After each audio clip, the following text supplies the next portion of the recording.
নাসিরুদ্দিন তার ভাইগনার ছেলে করিম সাহেবের দেখা পেয়ে ভারী খুশি।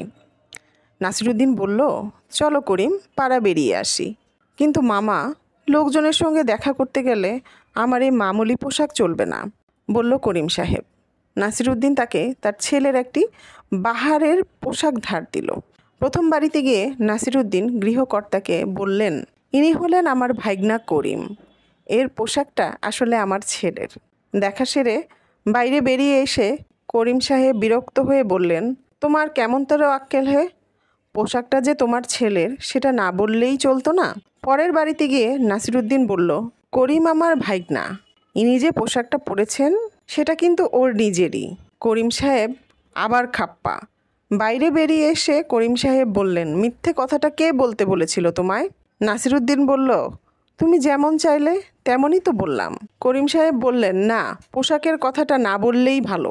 3 নম্বর বাড়িতে গিয়ে নাসিরুদ্দিন বলল, আমার ভাইগনার সঙ্গে আলাপ করিয়ে দেই, ইনি যে পোশাকটা পরেছেন সেটার কথা অবশ্য না বলাই ভালো।